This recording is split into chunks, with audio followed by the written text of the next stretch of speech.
Miss হবে না আপনার পছন্দের টিভি শো। দেখুন জি5 অ্যাপে একদম ফ্রি। এত সুন্দরী কন্যা তুমি, আমি তোমাকে মহারাজ হিঙ্গলের কাছে নিয়ে যাব। উনি অতি প্রসন্ন হয়ে যাবেন আর তারপর আমাকে পুরস্কার দেবেন। হে মাতা, এই সংকট থেকে আমাকে রক্ষা করো। পিতা, ছাড়ো আমাকে। কে তুমি? পিতা।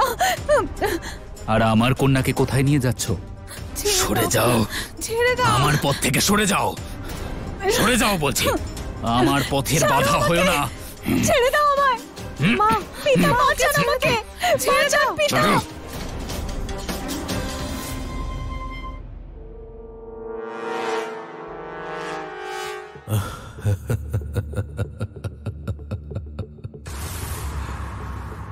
সেনাপতি, দেখতে পাচ্ছ ফিরে এসেছে পক্ষী, আবার তার বন্দি গৃহে। মনে আছে কি বলেছিলাম আমি তোমাকে? এটাই তো যে তোমাকে কোনো মাতায়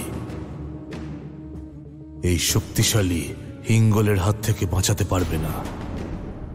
কি হলো, ফিরে চলেই এলে আমার কাছে তুমি? নাবিক, খুব ভালো কাজ করেছো তুমি, যে কন্যাকে আমার কাছে নিয়ে এসেছো। এর জন্য উপহার তুমি অবশ্যই পাবে। এই নাও তোমার উপহার।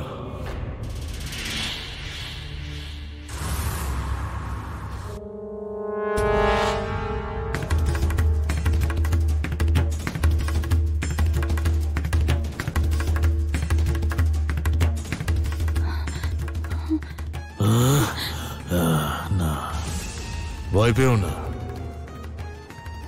তোমার সঙ্গে আমার কোনো শত্রুতা নেই, না তোমার মাতা পিতার সঙ্গে।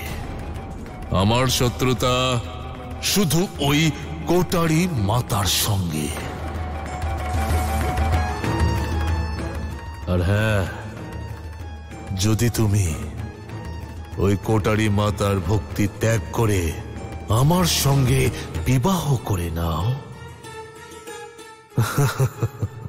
তাহলে আমি তোমার মাতা পিতাকেও ছেড়ে দেব। ভেবে দেখতে পারো, তোমার মাতা পিতার জীবন তোমার সিদ্ধান্তের ওপর নির্ভর করছে। সঠিক বলেছেন মহারাজ হিঙ্গল, আমি আপনার এই প্রস্তাব মেনে নিচ্ছি, কিন্তু আমার একটা শর্ত আছে। আমাদের বিবাহ এখানে নয়, বরং নদীর মধ্যে সৃষ্ট সেই দ্বীপেই হবে যেখানে আমি ছিলাম। কিন্তু এমনটা কেন? কারণ সেখানে আমার মাতা পিতা আছেন। আমি ওনাদেরকেও আপনার সামনে মাথা নত করতে বলবো। ওনারা অবশ্যই আমার কথা শুনবেন আর মাতাকে ভক্তি করা ছেড়ে দেবেন। তারপর আমরা ওখানে বিবাহ করে নেব। জি5 ডাউনলোড করুন আর সব এপিসোড দেখুন একদম ফ্রি।